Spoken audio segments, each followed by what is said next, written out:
Cambiar de tema, porque miren, con el incremento del 23% del salario mínimo son muchos los bienes y servicios que por supuesto incrementan ese valor. Este año estamos hablando, por ejemplo, de las multas de tránsito y de los copagos en los servicios de salud. Sin embargo, hay otros que también suben de precio, no de la misma proporción, sin embargo sí tienen incidencia con el tema del salario mínimo.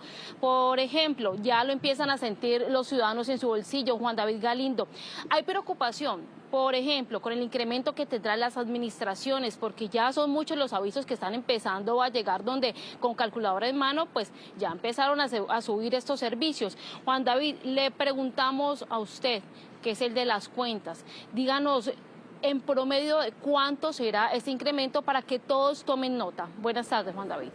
Ingrid, televidentes, ¿qué tal? Buenas tardes. Efectivamente, usted lo dijo. Vea, esta es precisamente una copia de una de esas cartas que ya están recibiendo miles de familias colombianas en todo el territorio nacional y que les están enviando sus respectivas administraciones diciéndoles que a partir del 1 de enero del 2026 subió la administración el 23,7%, que es el monto con el que aumentó el salario mínimo pues a partir de este año. Lo que hay que decir es que si bien no está estipulado en la norma como tal, que el incremento sea del 23,7%, es lo más común y es lo que más sucede porque pues con las administraciones se pagan los servicios de vigilancia y de aseo de los conjuntos residenciales, los cuales son y están muy pegados al tema del salario mínimo. Pero veamos entonces un ejemplo. Una familia que el año pasado pagaba 200.000 pesos de administración, con este incremento del 23,7%, ahora su cuota de administración mensual subió hasta los 247.400 pesos, lo que representa un incremento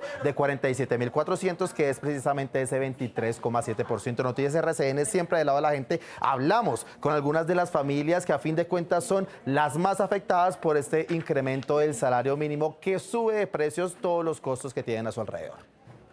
Uno no tiene un salario tan alto y al subir ese porcentaje, pues lógicamente tocará dejar de utilizar otros gastos en la casa para poder pagar el canon de administración. Pagábamos 350.000, 400.000 y ahora llegó a 650.000, o sea que es bastante fuerte el aumento. Sí, Juan David, imposible no hablar ahora del precio de la vivienda de interés social. Este sector está ligado directamente al incremento del salario mínimo. Hay quienes advierten que esta alza sepulta el anhelo de millones de colombianos que estaban ahorrando para poder adquirir casa propia. Juan, ¿cuánto está valiendo una vivienda de interés social y qué medidas plantea ahora el gobierno?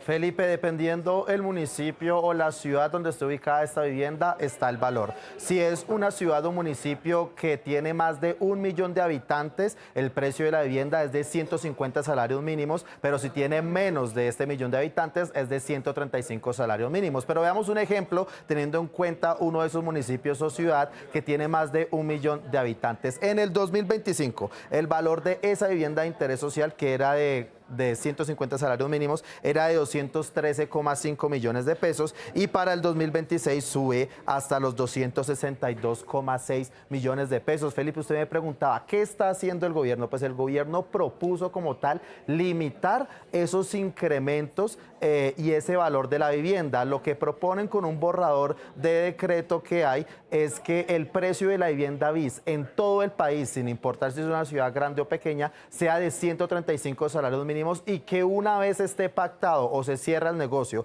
entre el comprador y el vendedor, ese monto exacto de esos 135 salarios mínimos, por ejemplo, los 260 millones de pesos de los que hablábamos ahorita, no suba cada año y se mantenga en el tiempo. Lo que dicen los expertos es que esta medida lo que va a hacer es desincentivar la construcción de vivienda, pues a medida que pasa el tiempo el dinero va perdiendo valor.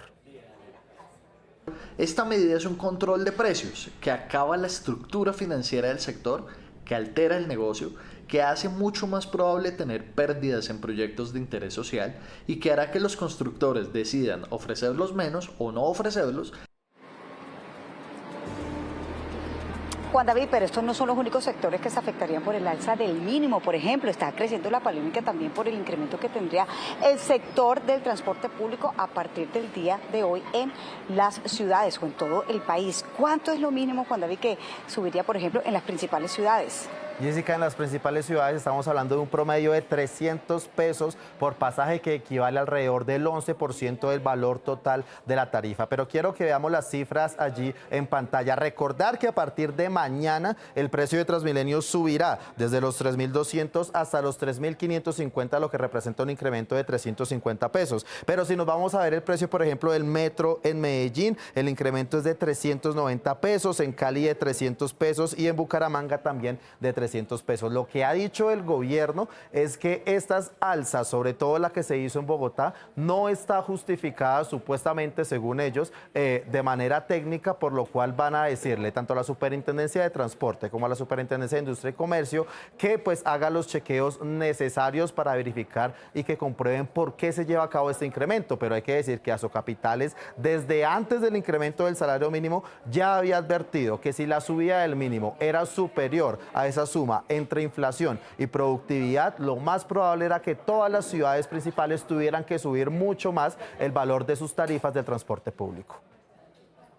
Han hecho un aumento que no refleja el valor real de lo que debería comportarse.